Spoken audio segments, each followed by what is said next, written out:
चलिए देखिएगा, आज देखिएगा आप लोग, ध्यान दीजिएगा सब लोग। आज आप पढ़ेंगे त्रिभुज। क्या पढ़ेंगे? त्रिभुज। लेकिन त्रिभुज में हम लोग पढ़ेंगे जो आपकी प्रश्नावली दी गई है 6.1, और इसमें पढ़ेंगे हम लोग समरूप। क्या पढ़ेंगे? समरूप। समरूप क्या होता है, सर्वांग सम क्या होता है, इसी के विषय में हम लोग जानेंगे। और हमेशा एक चीज और है, सर्वांग सम समरूप में दोनों में फर्क है। समरूप का मतलब अलग होता है, सर्वांग सम का मतलब अलग होता है। दोनों के बारे में हम लोग जिक्र करेंगे और बहुत आसानी से लगाने का काम करेंगे। पहले एक बार ध्यान दीजिएगा, ये जो सवाल पढ़ेंगे आप त्रिभुज का, त्रिभुज में हमेशा एक दूसरे से आपका कंपेयर करके लगाने का काम करेंगे। और सुनो, त्रिभुज में कहीं बाहर से कोई चीज लिखना नहीं है। जो भी काम करना है उसी के अंतर्गत करना है और उसी के हिसाब से आपको लिखना। बात समझ में आ रही है? तो चलिए देखिएगा, लिखा गया सवाल पहला लिखा गया सभी वृत्त। क्या होते हैं? सभी। देखिएगा वृत्त डैश डैश करके क्या दिया बेटा? होते हैं। डैश डैश करके क्या? होते हैं। होते हैं। देखिए लिखा है सर्वांग, क्या दिया है? सर्वांग सम। सर्वांग सम और समरूप। चलिए देखिए, अब आप देखिएगा सवाल, ये तो क्वेश्चन आपका दिया गया है, आंसर देखेंगे आप तो आंसर में लिखा है सभी वृत्त होते हैं क्या? समरूप होते हैं। कैसे समरूप होते हैं? ध्यान दीजिए, ये देखिएगा एक छोटा वृत्त है, ये बड़ा है, इससे बड़ा है। देखिए ध्यान दीजिएगा, ये है, इससे बड़ा है, इससे बड़ा है, इससे बड़ा है और इससे बड़ा है। देखिए अब आप लोग कहिएगा सर गोला तो गोला है, चाहे छोटा गोला हो चाहे बड़ा गोला हो। आप सबको एकदम स्पष्ट मालूम होना चाहिए बेटा, समरूप का एक दर्जा है। जैसे आप लोग क्या है, आज आपसे पूछा जाए कि हाई स्कूल में जो बच्चे पढ़ रहे हैं, देखिए ध्यान दीजिएगा, क्वेश्चन यहाँ से भी बन सकता है। जो हाई स्कूल में है, हाई स्कूल मतलब आपके 10 के जो बच्चे हैं, अगर पूछा जाए क्या समरूप है कि आपके सर्वांग सम है, तो आप कहेंगे सर समरूप है। क्यों है? क्योंकि सब लोग क्या है, एक ही क्लास में पढ़ते हैं, तो सब लोग का एक क्लास होने के नाते आप लोग समरूप है। और इसमें किसी की चेहरे की क्वालिटी और सब कुछ नहीं देखी जाएगी कि कौन काला है कौन गोरा, ये बात नहीं है। सिर्फ क्लास देखा जाए, कितने क्लास में आप पढ़ते हैं। तो आप अगर 10 में पढ़ते हैं तो आप समरूप माने जाएंगे, और अगर कोई लड़का इसमें 11 का बैठ के पढ़ता हो तो वो समरूप नहीं माना जाएगा, क्योंकि उसमें कुछ चीज ऐसे होते हैं। तो आप सबको पता है इस तरीके से, बात समझ आ गई ना? तो ये देखिएगा आपका क्या हो गया बेटा, समरूप हो गया। बोलो समझ में आया? तो ये आपके देखेंगे, लिखेंगे समरूप और देखेंगे समरूप। इसका अर्थ बताएंगे। आदित्य जी बताइए इसका मतलब क्या होगा, समरूप का मतलब क्या होगा? खड़े हो। समरूप का मतलब क्या होगा बताइए फटाक से सब। सामने का भुजा बराबर। सामने का भुजा बराबर। देखिए और बताइए कोई लड़का, चलिए भाई श्रीकांत जी बताइए आप, चलिए आप बताइए। हाँ क्या? एक जैसा सही। एक जैसा। बैठ छोटा बड़ा बड़ा पर एक ही जैसा। अभी आप लोग को तीनों बताएं, आप लोग को समझाए हैं, बैठ जाइए।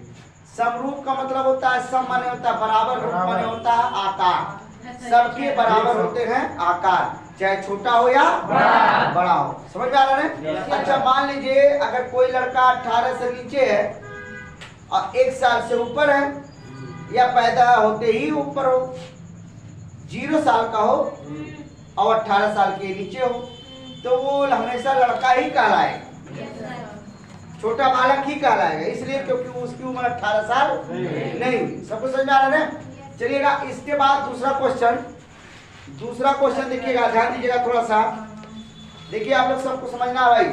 लिखा है सभी वर्ग होते हैं क्या? लिखा है बेटा, देखिए क्वेश्चन नंबर 1 हो गया। क्वेश्चन नंबर 2, सभी वर्ग होते हैं क्या? अब देखिए सभी वर्ग होते हैं, अरे भाई डैश लगा दीजिएगा आप लोग, आप मालूम है, सवाल देख लीजिएगा किताब में और किताब के सवाल को नोट करके तब इसका आंसर लिखने का काम कीजिए, कोई दिक्कत किसी को ना हो। समझ मेरी बात आ रही है? तो देखिएगा सभी वर्ग, अब ये देखिएगा, ये आपको सबको पता है, ये देखिएगा छोटा वर्ग है, ये देखिएगा उससे बड़ा, ये देखिएगा उससे और बड़ा है। तो ऐसे इसका आकार क्या है, बड़ा होता हुआ जाएगा। देखिएगा थोड़ा सा ये आप इस तरीके से, अगर नहीं है, अगर ऐसे बना लो, देखिएगा ये देखिएगा ये क्या बना, वर्ग बना। क्या बना बेटा? वर्ग। अब यहाँ भी एक वर्ग बना दो वैसे, यहाँ भी एक वर्ग बना दो वैसे, यहाँ भी एक वर्ग बना दो वैसे। समझ आ नहीं यार? देखो तो आप कहेंगे कि सर 4 लाइन इसमें भी है, 4 लाइन सब में है, लेकिन सबका आकार देखने में एक लग रहा है, मतलब रूप एक दिखाई दे रहा। ये मतलब छोटा भी है, ये उससे बड़ा है, लेकिन ये वर्ग है। आप कहोगे कि सर छोटे का सूत्र अलग लगता है, तो कहोगे सर नहीं लगता, सब सबका सूत्र वही लगेगा। इसका मतलब है कि हम लोग सबका सूत्र वही लगाएंगे। तो ये हमारा सबको समझ आ गया ना? तो ये क्या होगा बेटा? समरूप हुआ। सवाल इसको नोट कर लीजिएगा आप लोग। चलिए इसके बाद देखते हैं अगला, तीसरा नंबर देखेंगे। तीसरा देखेंगे आप लोग, क्वेश्चन देखेंगे तीसरा देख लीजिएगा क्या कह रहा है बेटा इसमें। सभी त्रिभुज समरूप होते हैं। अब देखिएगा सभी त्रिभुज समरूप होते हैं। पहला आपका दिया है समद्विबाहु, उसके बाद क्या लिखा है? समबाहु। देखिएगा जब इस तरीके से बात किया जाए तो इसमें देखना है कि क्या इस तरीके का क्वेश्चन, थोड़ा सा मिटा देंगे। चलिए अब ये देखिएगा समरूप की बात कर रहा है, ये भी देखिएगा हमको लग रहा कि समरूप ही माना जाएगा। देखिएगा सुनो ध्यान से। दूसरा, इसके बाद तीसरा, कुछ चौथा क्वेश्चन जो भी हो, क्या लिखा है बोलो? सभी त्रिभुज समरूप होते हैं। सभी त्रिभुज समरूप होते हैं। तो अब देखिएगा इसमें पहला क्या लिखा गया है? समद्विबाहु, समबाहु, उसके बाद समबाहु। चलिएगा ये आपको मालूम हो तो समद्वि लिखा है सब इस तरीके से, तो सभी समरूप होते हैं। तो कौन बात भाई? समबाहु आपके माने जाएंगे, क्योंकि इसकी तीनों भुजा आपस में क्या होती है? बराबर होती है। तो आप इसको इक्वल करके मान लीजिए कि आपका आंसर सही हो। नोट कर लीजिए। अगला सवाल देखेंगे। अगला सवाल देखिए क्या है। अगला देखेंगे त्रिभुज की समान संख्या वाले दो समरूप होते हैं। लो देखिए इसमें दिया गया, अगला देखिए दिया गया है, भुजाओं की समान संख्या वाले दो बहुभुज समरूप होते हैं। आप देखिए इसमें कह रहा है कि भुजाओं के समान वाले जो बहुभुज समरूप होते हैं, उनके संगत कोण हो तो उनकी संगत भुजाएं क्या होती हैं? बराबर होती हैं, समानुपाती होती हैं। तो पहला नंबर आप कहेंगे कि सर जो इसके दिए गए, ध्यान दीजिएगा, जो आपसे कहा गया है कि उनके संगत कोण आपस में क्या होते हैं? बोलो भाई। चौथे का पहला, उनके संगत क्या लिखेंगे? उनके संगत कोण क्या होते हैं बेटा? बराबर होते हैं। बताओ समझ में आ गया नहीं आ गया? इसके बाद दूसरा क्या कह रहा? दूसरा क्या कह रहा उसके, चलेगा उनकी जो, अब देखिए संगत कोण और आपकी संगत भुजाएं, उनकी ऐसे लिखेंगे, उनके संगत भुजाएं क्या होते बेटा? समानुपाती होता है। क्या होता है? समानुपाती होता है। देखिएगा एक क्वेश्चन आपका ये देखिए पहला समाप्त हो गया। पहला क्वेश्चन क्या हो गया? समाप्त हो गया। बंद कर दीजिए। निम्नलिखित युग्मों के दो भिन्न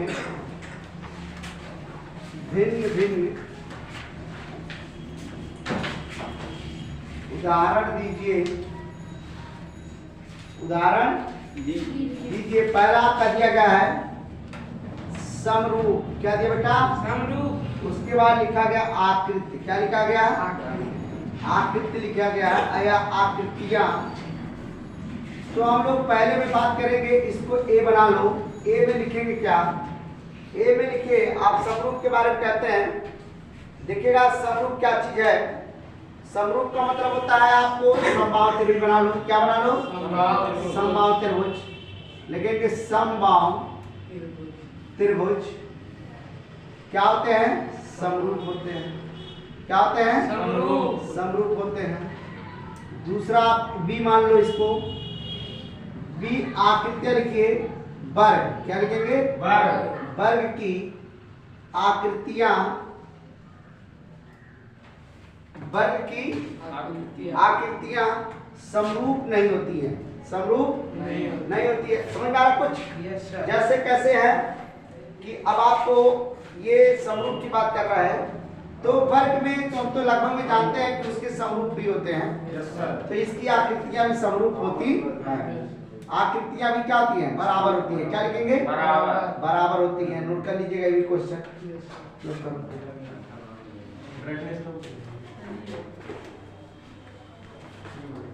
देखिएगा दूसरा क्वेश्चन क्या कह रहा है इसमें। ऐसी आकृतियां, इसी में देखिए दूसरा क्वेश्चन है। ऐसी आकृति,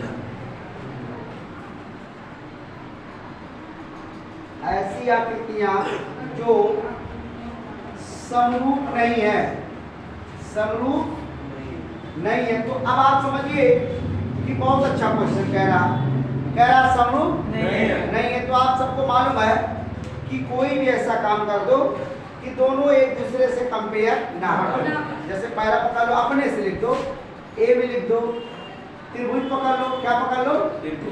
त्रिभुज और आयत के ले लो। त्रिभुज और आयत ले लो। सही है गलत है? त्रिभुज और आयत क्या दोनों समरूप होंगे? नहीं होंगे। तो आप कहेंगे सर नहीं होंगे। क्लियर हो? नहीं हुआ? बोलो। अब ले लो वृत्त ले लो। क्या ले लो? वृत्त। अब वृत्त ले लो और वर्ग ले लो। और ले लो क्या? वर्ग। होंगे? समरूप होंगे? नहीं। बहुत अच्छा क्वेश्चन था। अपने हिसाब से लिख सकते हैं, चाहे आप कोई भी नाम दे दीजिए, इससे कोई फर्क नहीं पड़ने वाला। आए बात समझ में? चलिए इसके बाद देखेंगे हम लोग। इसके बाद तीसरा सवाल, लास्ट सवाल है। इसके बाद लास्ट सवाल है, इसको आप लोग कर लीजिएगा, कोई दिक्कत। अपने मन से कुछ भी लिख सकते हैं। आप वृत्त लिखे तो आयत लिख सकते हैं, वर्ग भी लिख सकते हैं, और कुछ भी आप लिख सकते हैं। कोई दिक्कत बेटा? चलिए आपका एग्जाम्पल आप दे देंगे अपने हिसाब से। चलेंगे इसके बाद देखेंगे हम लोग तीसरा क्वेश्चन। और तीसरा क्वेश्चन देखेंगे क्या तीसरा क्वेश्चन है। दिया गया बताइए, क्या लिखा है? बताइए कि निम्नलिखित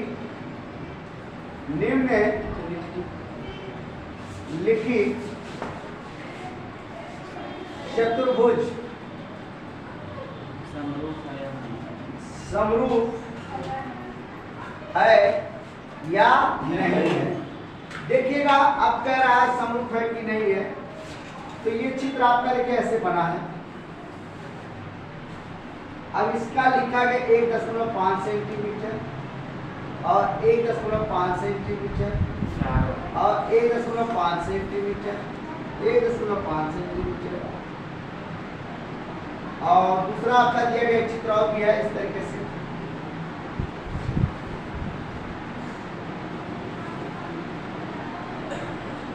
ये 3 है, 3 है इस तरीके से।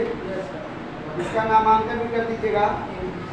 S R P Q D P C A B E।